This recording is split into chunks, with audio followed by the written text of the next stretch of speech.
Selamat malam semuanya. Perkenalkan, nama saya Jericho Joshua Darmawan. Saya mahasiswa Untek dari kelas R. Di sini saya akan mempresentasikan tentang proyek saya, yaitu budidaya ikan cupang, mata kuliah kewirausahaan tugas besar.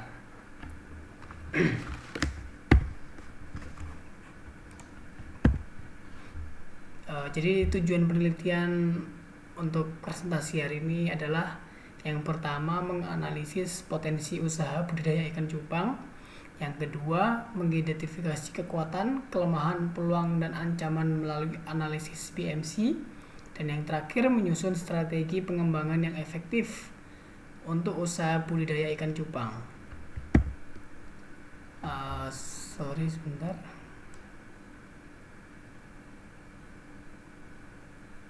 Oke, untuk latar belakangnya saya jelaskan terlebih dahulu. Budidaya ikan cupang merupakan salah satu bentuk kegiatan usaha di bidang perikanan darat yang terus menunjukkan perkembangan signifikan dalam beberapa tahun terakhir. Ikan cupang atau Betta spendles dikenal sebagai ikan hias yang memiliki keunikan pada bentuk tubuh, variasi warna yang beragam, serta karakter agresif yang menjadi ciri khasnya. Popularitas ikan cupang tidak hanya berkembang di Indonesia, tetapi juga di pasar internasional. Hal ini membuat kegiatan budidaya ikan cupang menjadi salah satu peluang usaha dengan potensi ekonomi yang tinggi dan prospek jangka panjang yang menjanjikan.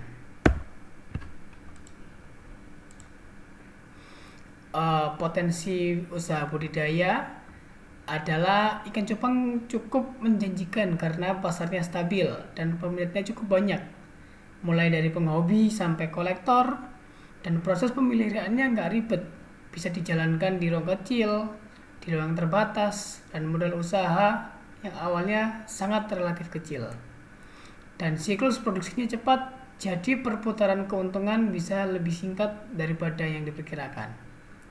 Selain itu, tren konten digital dan marketplace memberi ruang penjualan yang luas sehingga pelaku usaha kecil bisa bersaing tanpa harus membuka toko fisik seperti lainnya. Di sini saya akan menjelaskan menggunakan metode bisnis model canvas atau BMC.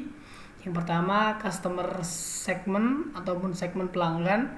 Target utamanya ada seperti kolektor ikan hias, reseller skala kecil, dan juga penghobi ikan. Biasanya mereka mencari ikan cupang dengan warna langka, motif unik, atau kualitas premium. Dan yang kedua ada value proposition atau proposition nilai. Cupang sehat dengan sirip warna tajam dan sirip rapi. Harga sesuai kualitas dengan edukasi perawatan dan pilihan jenis yang sangat relatif. Dan yang ketiga, channel ataupun saluran menuju pelanggan. Penjualan dilakukan melalui marketplace Shopee, Tokopedia, dan TikTok Shop karena jangkauannya luas dan memudahkan dalam transaksi. Dikarenakan offline sekarang juga mulai terbatas ataupun terkendala jarak, kami juga menyediakan dalam marketplace social media.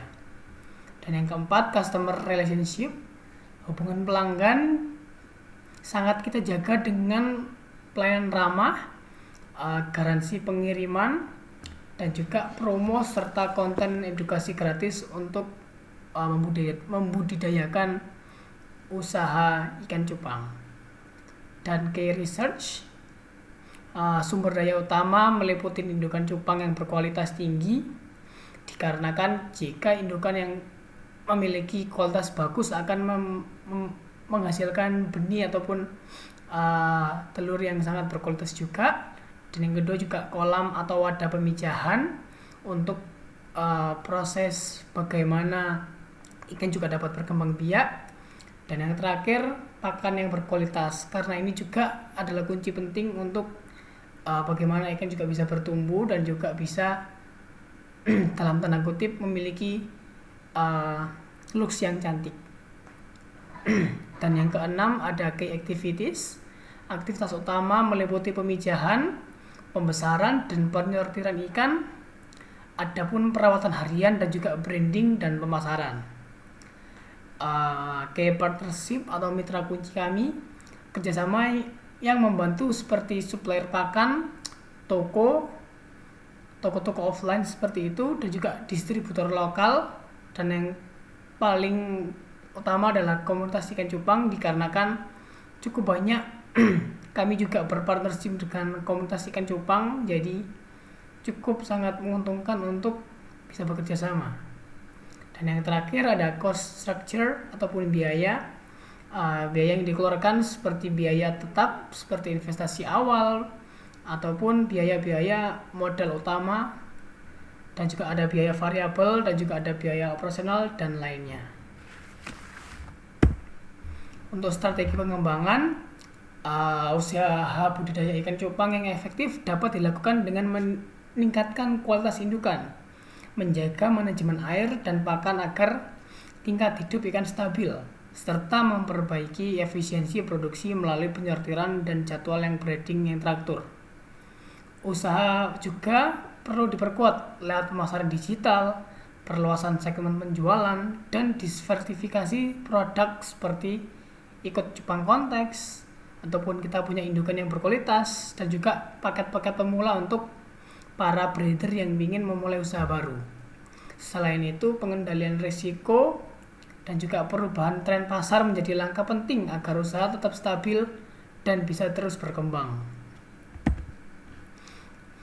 Kesimpulannya, keberhasilan budaya ikan cupang sangat ditentukan oleh kedisiplinan dalam pemeliharaan dan juga kualitas air benar-benar harus dijaga, mulai dari kebersihan wadah, frekuensi pergantian air, hingga kestabilan pakan harian.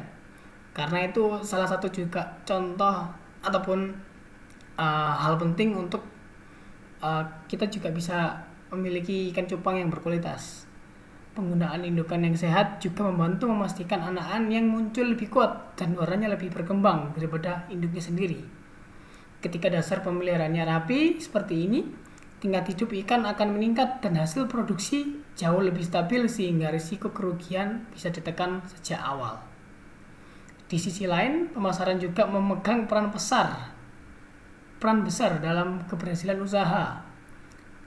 Cupang adalah ikan visual, jadi menampilkan warna dan bentuknya juga lewat konten yang rapi, membuat daya tariknya lebih kuat.